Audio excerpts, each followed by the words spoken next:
Hey Fred, alors là en ce moment je suis devant le stand de Ultimate Fishing en compagnie de Bruno. Bruno, bonjour. Bonjour, bonjour à tous. Alors en préambule à ce qui va se passer après, moi j'aimerais bien que tu me racontes un petit peu les news pour 2019 chez Ultimate, ou en tout cas les tendances. Alors 200 nouvelles nouveautés, d'accord. Vraiment 200 produits nouveaux, 1200 références nouvelles au total avec les déclinaisons de couleurs, 26 nouvelles cannes au total, voilà. Les grosses nouveautés, c'est qu'on a évidemment le curly, on a des nouveautés Megabass qui viennent d'arriver en premium, qui n'ont jamais été vues nulle part au monde. Megabass est arrivé avec 14 nouveautés là, qu'on va distribuer entre mars et juin. Et puis l'autre grande nouvelle, c'est Patrick Séville qui a rejoint notre équipe, ou nous qui l'avons rejoint, peu importe, voilà, et qui arrive lui avec 3 nouvelles marques, avec des produits vraiment innovants comme il sait toujours le faire, quoi. Alors Patrick Séville, les initiés le connaissent bien. Pour ceux qui ne le connaîtraient pas, qu'est-ce qu'on peut dire de ce monsieur? Je pense que c'est l'homme qui a créé le plus de l'or dans la pêche et qui a tout fait dans la pêche, quoi, voilà, clairement. Voilà. Et ça fait 15 ou 20 ans qu'il s'est expatrié aux États-Unis, voilà. Donc qui a la chance de pouvoir pêcher des grands milieux, des espèces géniales, comme le tarpon, le bar rayé et les basses, bien évidemment, quoi.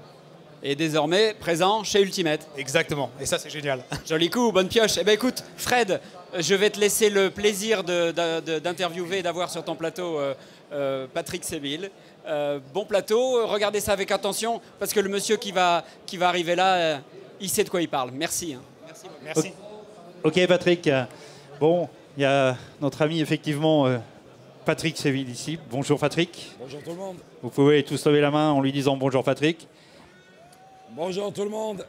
Et petite extension de voix. extinction de voix, c'est pas grave. On a Yannick Cordier aussi présent sur le plateau de Fishing TV. Yannick est le patron Ultimate Fishing. Et puis, parce que on va dire qu'il y a une distribution européenne qui est importante au niveau des leurres. Vous avez un catalogue énorme. Et s'il y a une collaboration aujourd'hui avec Patrick Séville ici présent, il y a bien une raison. Yannick. La première raison, je pense, c'est qu'on partage des valeurs très fortement. On ne se connaissait pas, alors on se connaissait comme tout le monde connaît tout le monde dans la pêche, mais on ne se connaissait pas particulièrement avant un certain mois de juin 2018 où Patrick m'a passé un petit coup de fil me disant écoute Yannick, je pense que ça serait peut-être pas mal qu'on bosse ensemble. Quelques jours, petite semaine après, on était ensemble autour d'une cale, sur une cale du côté de Chatham, à Boston. Et puis les choses se sont faites tout à fait naturellement et je crois que c'est un plaisir partagé, n'est-ce pas Patrick, de bosser ensemble aujourd'hui? Oui, vraiment. Un vrai plaisir partagé. Alors je suis désolé, mais je ne suis pas très timide d'habitude. J'ai essayé de parler à pas mal de gens hier et aujourd'hui ici au salon. Et je crois que j'ai la voix, j'étais tellement heureux, ça fait 8 ans que je n'avais pas participé à un salon en France. Et le dernier que j'avais participé, c'était ici à Clermont. Et d'être tellement heureux de retrouver les pêcheurs ici, de parler de brochets, de centres, de perches, de parler du coin, de parler de plein de vieux souvenirs. Le résultat, il s'est payé là. J'ai la voix qui est un peu lâchée. Mais effectivement, avec Yannick, ça s'est fait très naturellement. Parce que, comme Yannick disait, c'est exactement le bon mot, on se connaissait, mais on ne se connaissait pas. C'est-à-dire qu'on se croisait depuis des années sur les salons, on se disait bonjour, on se serrait la main, mais on ne savait pas exactement, vraiment, qui était l'autre personne. Et en fait, grâce à un ami commun qui a souligné le fait qu'on devrait bien coller ensemble, cet ami commun, connaissant très bien Yannick et moi-même, ça a ouvert cette idée, on a communiqué ensemble, et depuis, franchement, je dis pas ça, c'est facile, quand on fait du business, de toujours dire, de jeter des fleurs et dire « Oh, c'est super ». Très souvent, les gens qui disent ça ne le pensent pas. Nous, on le pense, on s'entend vraiment très bien. Et des soirées comme hier, où on était au resto, on était 35-40 personnes, ça riait fort, il y avait beaucoup de passion, il y avait beaucoup d'amitié. Et on a vu, une fois de plus, comme toujours depuis 6 mois qu'on travaille ensemble, qu'on a des vraies valeurs communes, que nous, on n'est pas là parce qu'on est juste venus dans la pêche pour faire du business et de l'argent. On est là parce que nous, c'est ce qui nous fait vivre. Nous, c'est notre passion et c'est ce qui nous amène à travailler dans la pêche et non pas l'inverse. Et grâce à ça, on s'entend très bien. L'équipe là-bas, elle est fabuleuse. Moi, je suis ravi, mais vraiment ravi, que désormais, toutes les créations que je puisse faire, moi ou les membres de mon équipe, à travers ma société Urban Anglers et les différentes marques, on a 7 marques aujourd'hui, dont 3 qu'on va présenter là maintenant, certains des produits, eh bien, que ce soit Ultimate, qui est la distribution exclusive en Europe, pour moi, je pense qu'il n'y avait vraiment personne d'autre qui pouvait avoir la qualité de service et de connaissance que les gens de l'équipe de Yannick peuvent amener. Merci Yannick encore. Merci Patrick. On va arrêter de se congratuler, c'est pas le but. Mais par contre, on va quand même parler de Taylor là. Qu'est-ce que tu nous proposes en premier lieu? Enfin, je fais Fred. Hein, oui, non, mais vas-y. Je suis gêné. Fred. Non, super Patrick, bien sûr. Alors, plaisir partagé. On va voir si les basses partagent ton plaisir à toi. Alors, on va voir. Je vais essayer de les assommer d'abord. Alors, il y a 3 marques en particulier qu'on présente aujourd'hui sur ce salon. 3 des marques que j'ai créées. Et donc, il y a 3 marques qui sont assez différentes. La première, que je vais présenter de suite, c'est celle dont je porte le logo sur moi. Elle s'appelle Oceanborn, ça veut dire né de l'océan. C'est une marque qui est plutôt à tendance mer, mais en fait, de façon plus large, c'est une marque qui est dédiée aux gros poissons. Et il n'y a pas toujours besoin d'aller en mer. Ici, vous avez de l'eau douce, il y a des brochets, il y a des très gros brochets, il y a des silures. Et donc, par rapport à ça, ça fait du sens de présenter ces leurres qui réellement conviennent vraiment, vraiment bien à certaines situations de pêche. Donc moi, je vais vous présenter ce popper que Yannick a également dans la main. Il y a aussi un pencil que je ne vais pas faire nager. Et ce qui est très particulier dans la série Flying Series, dont sont issus ces leurres à travers cette marque, ce sont des leurres qui ont été particulièrement créés pour permettre des lancers de plus grande distance. Alors c'est très important en mer, parce que souvent en mer, on est face à l'immensité de l'eau, et souvent les poissons sont un peu trop loin, 10 mètres, 15 mètres, 20 mètres. Et le meilleur des leurres ne peut pas prendre le poisson si le poisson est trop loin et qu'il ne perçoit pas et ne vient pas. Donc un leurre qui est avec des lamelles, des stries ventrales permet en fait de diminuer la friction du leurre en l'air, et ça permet à optimiser la distance des lancers. Mais également lorsqu'on travaille le leurre, lorsqu'on le ramène, et vous allez voir quelque chose, je vous promets que vous allez voir dans ce bassin, avec ce leurre qui à la base est un popper, vous allez voir quelque chose que vous n'avez jamais vu auparavant, qu'un popper pouvait faire. Et ça, ce que va faire ce popper, il peut le faire parce qu'il a ses stries, et également parce qu'il a des ailettes sur les côtés. Donc à la base designé pour faire de très longs lancers, mais ce n'est pas tout. Une fois qu'il est dans l'eau, les ailettes qu'on a sur le côté, plus les stries ventrales, font que, et le lestage tel que je l'ai créé, font que ce leurre-là, en plus d'être un popper qui travaille en surface comme un popper, en plus de pouvoir faire du walking the dog, il peut également nager comme un poisson nageur.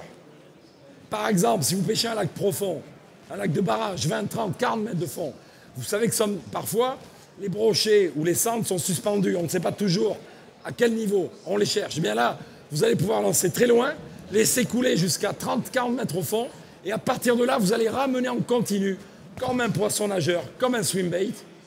Eh bien, ce popper va nager de 40 mètres au fond jusqu'à vous, jusqu'au bateau, il va nager. Et dernière chose, encore une fois, grâce à ces ailettes, grâce au lestage particulier de ce leurre, on peut également le dandiner, comme un jig.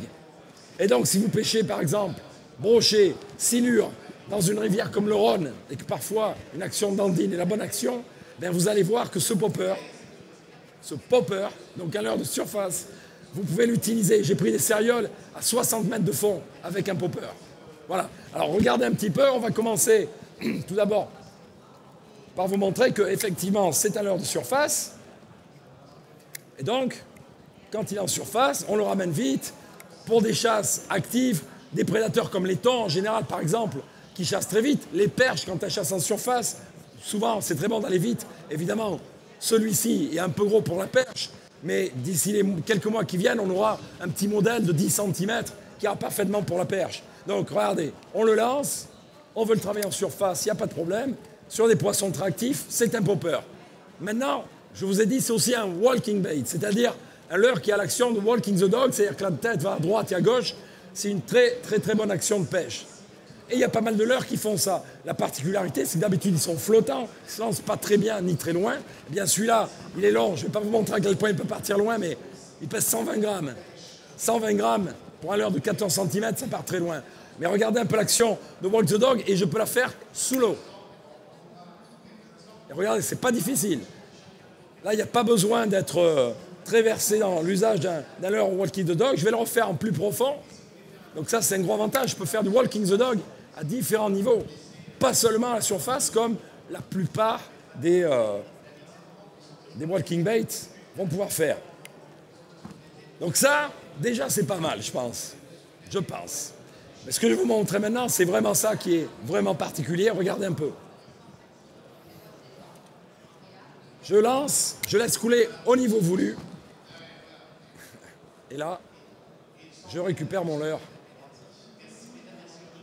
Et donc, ce que vous pouvez voir, c'est que c'est un popper qui a nagé comme un poisson nageur. Alors, vu de côté, c'est un peu moins visuel que vu de dessus. Vu de dessus, on voit vraiment l'amplitude. Hein.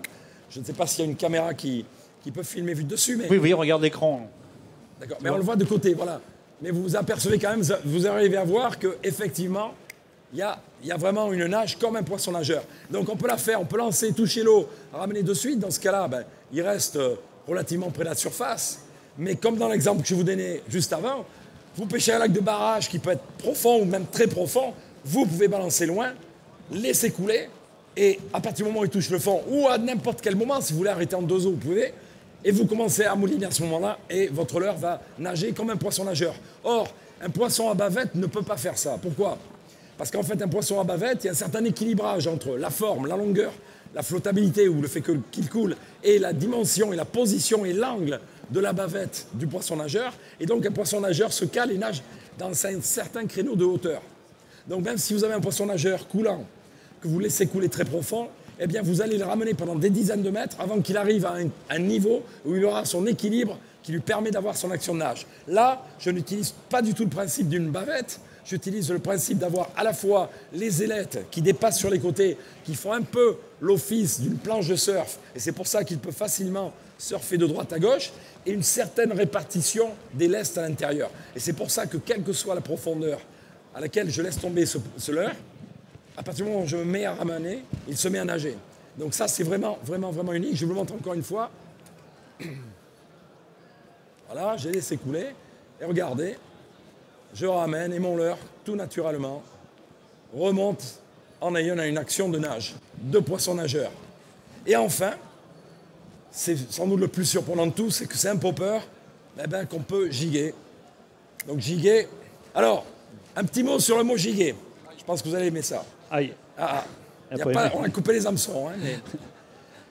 Le mot giguer, en fait, vous croyez que c'est sans doute un mot anglais. On pêche au jig. Alors moi, je me suis intéressé à l'origine de ce mot. Je me suis dit, tiens, ça vient de quoi, en fait ? En fait, c'est pas du tout un mot anglais, c'est un mot français. Ça vient du vieux français danser la gigue, qui était une très très vieille danse du Moyen-Âge. Et c'était une danse un petit peu erratique. Et c'est à partir de ça que le mot anglais s'est créé, le mot jigger. Donc voilà, quand vous faites du jig, en fait, vous n'utilisez pas un mot moderne, américain ou quoi que ce soit. Vous utilisez un mot anglicisé, qui est en fait un vieux mot et une vieille danse française. Donc vous voyez un petit peu l'action lorsque ce jig redescend. Vous avez vu, j'ai dit ce jig pour le coup. Ce popper, vous voyez, au lieu de simplement descendre tout droit, et plus c'est profond, en fait, plus il va glisser et s'éloigner de moi. Et ça, c'est très sympa parce que ça nous permet d'avoir un leurre relativement lourd, qu'on va bien contrôler, qu'on va bien pouvoir utiliser dans des coups chauds ou dans des veines de courant, comme le Rhône, par exemple. Et on va avoir une très belle action grâce à cette glisse. Et franchement, c'est une très très bonne action. Ça prend du brochet, ça prend du silure. Et si vous allez en mer, tout type de prédateur en mer. Voilà. Donc c'était le premier leurre et la première marque dont je voulais vous parler. La marque s'appelle donc Oceanborn, né de l'océan. Et voilà un des leurres qu'on trouve dans cette marque. Dans les sachets, je précise que les hameçons sont entiers, mais là on nous a dit, il ne faut pas toucher à ces pauvres basses. C'est interdit d'avoir les hameçons, donc on a dû couper tous les hameçons, voilà. Alors, une question est posée par un internaute, Patrick. C'est c'est une bombe. Le prix de ce popper, ça, tu peux le donner ou pas comme Oui, tu veux. c'est aux alentours de 29 € prix public, si mes souvenirs sont bons. Et quels poids sont disponibles? Et pour l'instant, il n'y en a qu'un, je pense. Alors, pour l'instant, oui, mais comme Patrick l'a dit, la série va être allongée. Aujourd'hui, on a en Flying Popper, on a du 140, donc du 14 cm, c'est ce qui vous a été présenté. Et on a 3 types de popper. On reviendra sur notre stand, si vous voulez, sur les détails techniques, parce qu'on aimerait bien que Patrick économise sa voix et 2 qui nous présentent les autres produits. Et puis, on a aussi, je l'ai dit tout à l'heure, un pencil qui est très intéressant, qui a les mêmes caractéristiques que le popper que Patrick vient de présenter. Et je dois dire que moi-même, j'ai vu dans le canal de Capcode un très joli striped bass de plus de 10 kg pris avec ce pencil, alors que tout le monde faisait capot. Ah ouais. Alors, ça, c'était bon. Ça, c'est du vécu, alors je peux en parler. Alors, et une petite chose que j'aimerais souligner au sujet de ce pencil, Si vous prenez le modèle flottant ou le modèle coulant classique, il est excellent pour le brochet. Donc si vous pêchez des secteurs avec 1 ou 2 mètres d'eau, pour le brochet, pour le silure aussi, et vous avez une action de surface, c'est une bonne taille, vous voyez 16 cm, c'est jamais qu'un joli gardon, et il marche très très bien au Walking the Dog, donc très bon leurre à brochet et à silure. Alors Patrick, tu nous présentes une autre de tes nouveautés? Alors voilà, encore une fois, on a parlé de l'hameçon, ils viennent avec les hameçons. Mais ce dont j'aimerais vous parler, c'est quelque chose de plus particulier. C'est de 2 points qui vous concernent tous, comme ils me concernent à moi. Lorsque vous voulez pêcher assez fin, par exemple, vous voulez cibler le cendre. Vous savez que typiquement, si vous voulez prendre du cendre, il faut pêcher avec un bas de ligne fin. Un bas de ligne, un gros bas de ligne repousse beaucoup les cendres, surtout avec un petit leurre. Bon, donc quand vous voulez pêcher le cendre et que vous avez un bas de ligne fin et qu'un brochet vient et gobe votre leurre, qu'est-ce qui se passe souvent au bout de 10 secondes, 15, 20, 30 secondes, 1 minute même? Qu'est-ce qui se passe? Le brochet vous coupe. Okay? Donc, si vous pêchez fin et qu'un brochet mort, vous perdez le leurre, vous perdez le poisson. À l'opposé, si vous mettez un bas de ligne très fort, avec ce même leurre, vous avez peut-être beaucoup moins de touches. Alors oui, le brochet mort, il ne vous coupe pas le bas de ligne, vous le prenez, mais vous avez moins de touches. Ben là, j'ai la solution dans ma main. Et avant de vous montrer comment fonctionne la solution, je vais vous parler d'un autre problème. On a tous, moi j'ai perdu des poissons, je pense que vous avez tous perdu également des poissons, parce que parfois un poisson est à peine piqué. Au bord de la lèvre, on le bagarre, il vient près du bateau, on espère l'attraper, un dernier coup de tête, et en fait, soit parce que le leurre a un certain poids, soit parce qu'en fait il y a le bras de levier constitué par le corps du leurre dur comme leur soupe d'ailleurs, eh bien, s'il est mal piqué, ce prédateur, un coup de tête, l'hameçon se décroche et on perd le poisson. Ça vous est tous arrivé? Est-ce qu'il y a quelqu'un qui ne s'est jamais arrivé? Levez la main. À quel pêcheur, je ne parle pas de non-pêcheurs, hein, les dames qui veulent jouer, non, si vous n'avez pas pêché, vous n'avez pas le droit de jouer. Mais lequel d'entre vous, parmi les pêcheurs, n'a jamais décroché un poisson? Ah, il y en a un qui lève le bras. Bravo, moi je ne sais pas faire. Ben, quand vous perdez vos poissons, vous dites souvent, mince. Si vous réfléchissez, vous dites, qu'est-ce que j'aurais pu faire pour ne pas perdre ce poisson? Eh bien donc, la solution à la fois qui permet de pêcher avec des bas de ligne fins et donc de prendre des poissons difficiles tels que le cendre, tout en résistant à la prise d'un brochet. Et en même temps, la même solution qui permet par ailleurs, pas forcément d'éliminer complètement, mais de limiter grandement la perte des poissons, mais la solution elle est là, devant vous. Ce sont ces leurres dont la marque s'appelle Spooltech. En anglais, spool, ça veut dire bobine. Tech, ça vient de technologie. La technologie de la bobine. Pourquoi? Parce que voilà, vous pêchez avec ce petit bas de ligne. Pour le cendre, un brochet, maîtré, vient, attaque votre leurre, vous ferrez. Vous avez à l'intérieur de ce leurre une bobine sur laquelle est enroulé un bas de ligne acier. Donc, vous avez pu pêcher avec un bas de ligne fin, discret, qui vous a permis d'avoir le plus de touches possible. Pour autant, si un brochet attaque, en ferrant, le bas de ligne se libère. Sur ce leurre-là, j'ai du câble acier de 60 kg.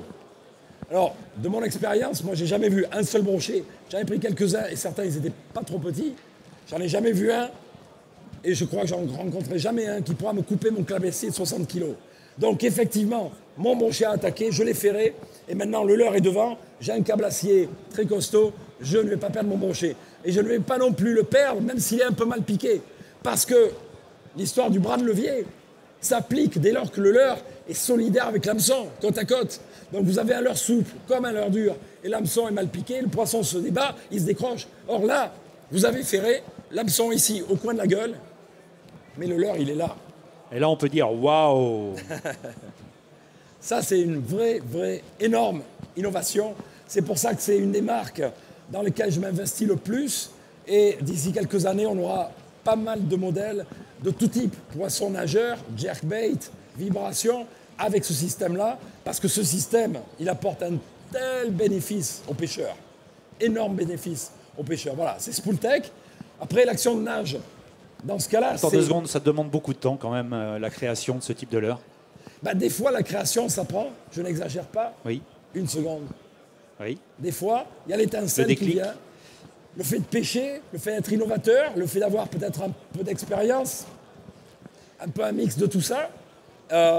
Non, mais l'idée de la conception, oui, mais la création. L'idée, ça peut être le déclic, Oui. mais la création, il faut après, il y a beaucoup de travail. Ça peut prendre beaucoup de temps. On Voilà. parlait tout à l'heure, il y avait 2 journalistes de Suède qui étaient ici, qui étaient venus nous voir.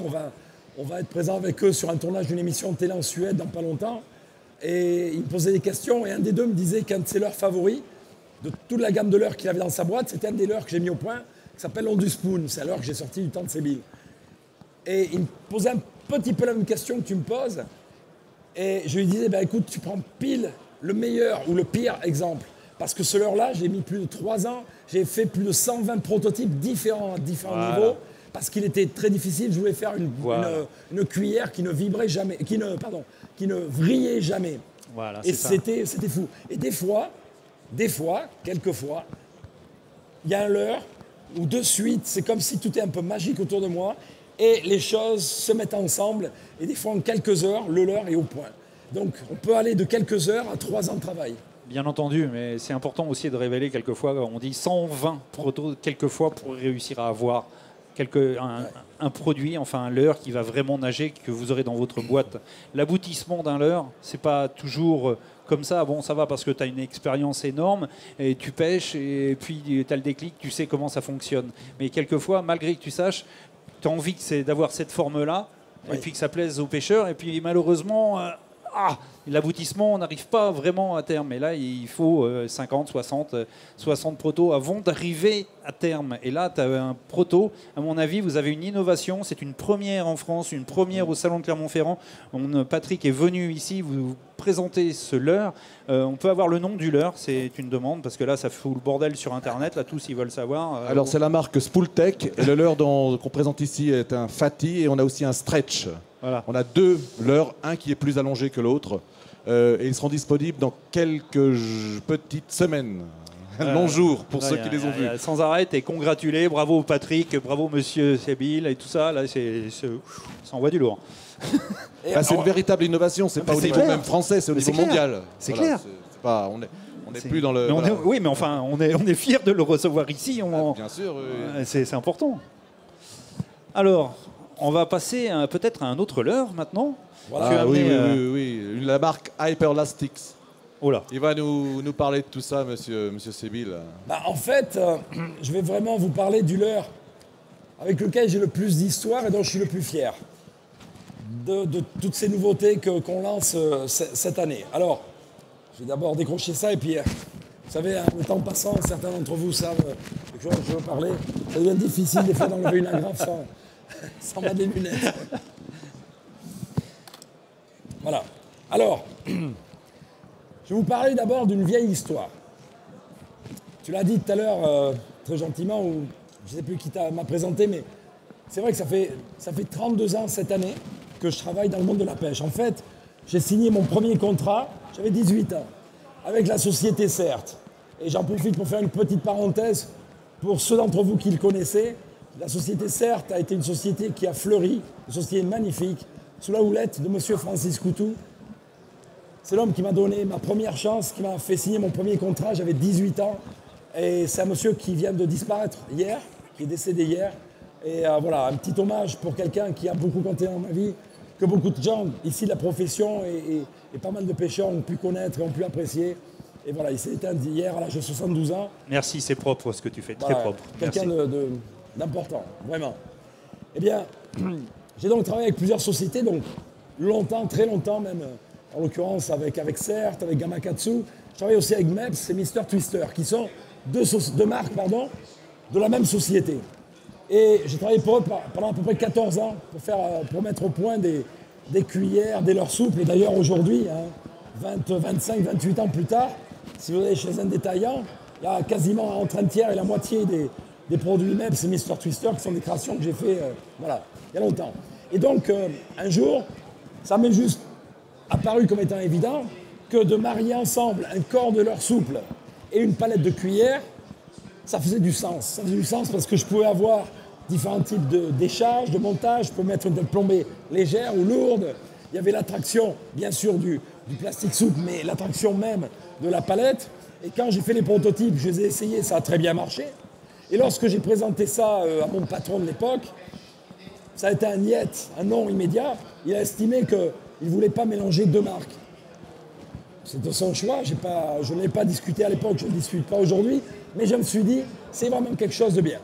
Et puis des années plus tard, avec ma marque Sebile, j'ai eu un leurre qui s'appelait le Stick Shack, que j'ai fait d'abord en leurre dur, j'ai fait ensuite en leurre souple, avec un corps creux. Et il était vendu tel quel, on pouvait le monter sur le White Gap, sur une tête plombée, mais on pouvait entre autres passer une chaînette d'émurillon, de telle sorte qu'à l'arrière, le dernier émurillon ressortait, on pouvait mettre un nono brisé, une palette, et ça faisait un leurre souple avec une palette, mais il fallait le bricoler. J'ai donné l'info 2-3 fois dans quelques interviews que j'ai données, mais ce n'est pas devenu quelque chose d'important. Ok. Il y a quelques années, il y a eu donc quelques marques qui ont commencé à sortir des mixtes, leurre souple, cuillère, et je pense que beaucoup d'entre vous ont essayé, ça marche très bien, je pense que vous êtes convaincus, c'est un beau mariage que d'avoir du leurre souple d'un côté et de la cuillère de l'autre. Mais il se trouve que je me suis dit, ben, quand même, cette idée, je l'ai toujours eue, ça fait très longtemps que je l'ai. Aujourd'hui, certains commencent à la voir.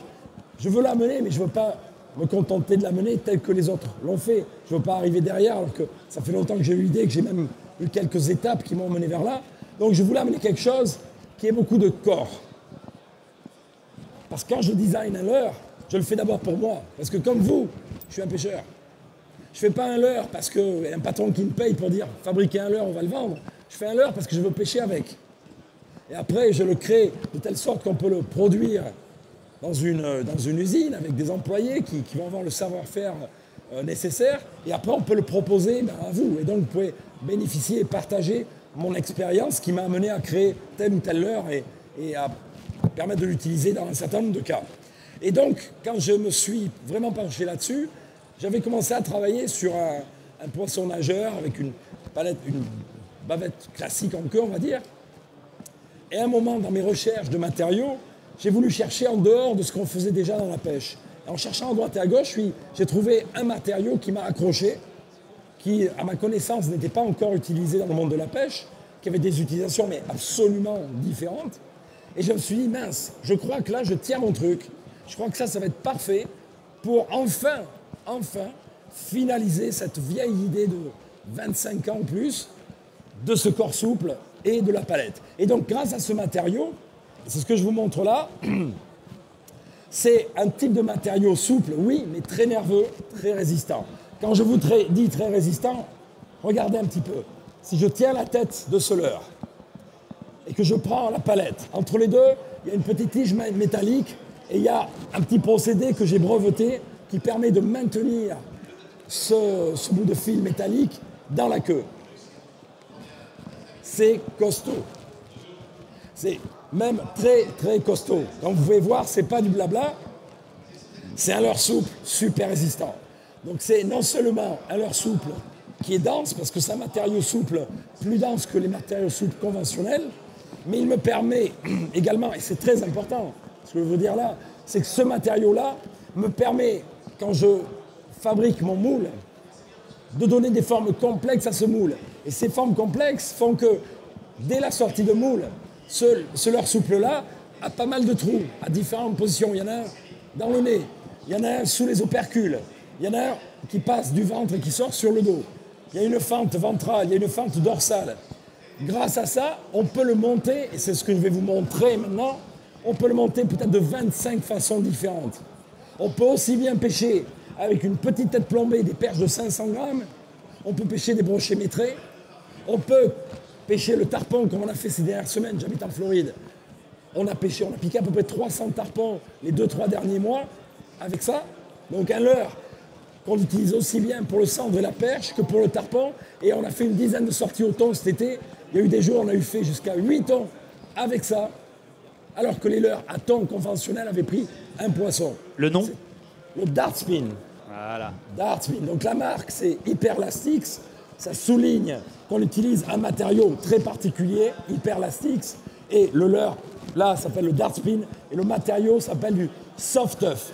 Soft Tough, en anglais, ça veut dire souple et résistant. Soft Tough, souple et résistant. Et donc, quand je dis que c'est très facile à écher, regardez. Bon, là, on a, encore une fois, pour ne pas piquer la gueule à nos chers poissons, hein, on a coupé l'hameçon. Donc, imaginez un instant qu'il y a la pointe de l'hameçon. Eh bien, on va simplement passer à travers le trou ventral, ressortir sur le dos. Là, je vais maintenir ensemble l'hameçon et le leurre souple. Et regardez, je tire sur le leurre souple, je vais chercher le trou sous le menton. Et voilà, mon leurre, encore une fois, il manque la peine, mais voilà, mon leurre est mis en place. Ça prend vraiment 3 secondes à mettre, comment enlever. Et c'est vrai, avec différents types d'hameçons. Là, j'ai un white gap hook. C'est vrai sur, par exemple, une tête plombée. Et on peut le piquer de plein de façons. Donc, je vais vous montrer, je crois, 4 montages différents. On va pas avoir le temps, Patrick. Alors, je vais vraiment faire qu'un lancer avec chaque parce que ça vous...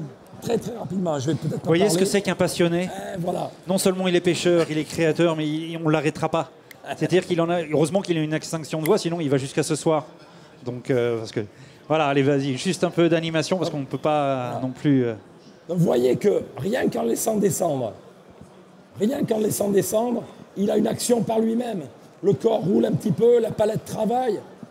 Et donc, c'est à l'heure que je peux tout simplement balancer le long d'un herbier. Je peux également, si je veux, lancer et puis ramener. L'action vraiment la plus simple et très efficace. Vous voyez, dans ce cas, d'ailleurs, c'est intéressant. C'est plus en laissant descendre que les basses se décident à... Non. Décident à l'attaquer. Et je vais vous mettre un montage, puisqu'on est très très court en temps. Alors, Je ne veux surtout pas démontrer. pendant que Patrick change le montage, ce que je voulais dire, c'est que c'était vraiment un leurre d'une très grande polyvalence parce qu'on l'a testé sur les bars, notamment en Atlantique, on l'a testé en Méditerranée, on l'a testé sur des thons et tout fonctionne. Parce qu'en fait, on peut faire tous les montages comme il le dit, il en présente 3 ou 4, mais on peut en faire 25 pour pêcher tous les poissons du monde avec ça. C'est ça l'intérêt aussi. Il y a plusieurs coloris intéressants d'ailleurs, de palettes et de corps. Tout à fait. Vois sur le sur le catalogue présent. On va présenter une quinzaine de coloris et on va présenter aussi 3. Ça y est, il l'a perdu. C'est cassé. On a coupé les hameçons. Donc il a glissé. C'était un montage où il était piqué par le travers. Et donc, on va avoir des plus petites tailles dans un premier temps, dans les mois qui viennent. Et ensuite, on aura un 7 et un 9 pouces. Donc, les amateurs de brochet vont être comblés également. Alors c'est fabuleux, hein. Quand on a affaire à un passionné comme là, Patrick, qui officie dans le milieu de la pêche depuis 32 ans, a-t-il dit, et qu'il crée des leurres, il a l'honneur de venir vous les présenter. En plus, vous êtes tous là. Il y a beaucoup de monde derrière les écrans à suivre ce que Patrick explique. Vraiment, c'est un honneur qu'il soit présent. Et je crois que la fusion de Patrick Ultimate Fishing, ça va exploser, ça va casser pas mal. Ça va envoyer du lourd.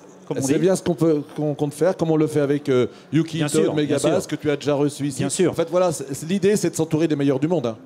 Ah oui. C'est assez simple. Et pour le coup, on a un Français. On va pas s'en priver. Voilà, c'est là où j'allais arriver. Souche bordelaise, non? Oui. Villeneuve-d'Ornon, enfin né à Bègle, pour ceux qui connaissent le coin. Ouais. Alors bon, on a pu voir 1, 2, 3 montages. On en fait 25 avec voilà, ce c'est leurre-là. Je vous invite à les découvrir sur le stand. Et puis, je vous invite à découvrir ce leurre aussi dans le magasin si vous voulez l'essayer vous-même après ce salon. Voilà. Donc on va clôturer, Patrick, j'en suis désolé, vas-y, montre tes deux derniers, puisque on va être obligé d'enchaîner après. Voilà, je montre juste un dernier. Allez, ce que j'aime vous montrer là, c'est pas un montage fait pour prendre 2 poissons à la fois, ça arrive, mais c'est pas le but. Le but, c'est de vous montrer qu'en montant ensemble 2 poissonnés comme ça, 2 dark spin comme ça, on va recréer un effet d'un petit banc de 2 poissons avec des actions à la fois proches, mais un plus planant, c'est celui qui est non lesté, et un plus réactif, c'est celui qui est lesté. Regardez un petit peu l'action, c'est vraiment un très très bon montage. Pour la verticale, le lance est ramené, il endandine. Regardez ça un peu, et je finis avec ça. Et là, ils vont faire 2 en même temps, tu vas voir. Ça crée un peu le désordre au sein des black bass. Hein. C'est un leurre absolument excellent. Un banc d'alevin qui se balade, voilà. Très régulier. Alors c'est magnifique, voilà. Je crois qu'on peut l'applaudir. Applaudissez Patrick s'il vous plaît. Applaudissez-le très très fort. Merci. On peut faire un coming show, vous pouvez tous faire un haut là si vous voulez, ce que vous voulez, mais il est français, on a quand même une très très belle création. Le partenariat avec Ultimate Fishing va nous sortir des choses dans les mois à venir, ça va être fabuleux. Patrick, merci. On peut, allez, on l'aura applaudi une fois et on espère que tu nous en ramènes encore et encore. Allez, salut tout ton public qui est là présent. Ouais, un standing ovation. On peut crier s'il vous plaît. 1, 2, 3. Hey! Allez. Merci à toi et à très vite, à très vite. Je vous invite à rester ici même parce que dans quelques instants, même les auditeurs présents, tous les webmasters sont présents. On va avoir ici même la remise des prix du championnat de France, des différents compétiteurs. Vous allez voir, ça va être très lourd. Championnat FFPS, remise des prix dans quelques instants, ici même. À tout de suite.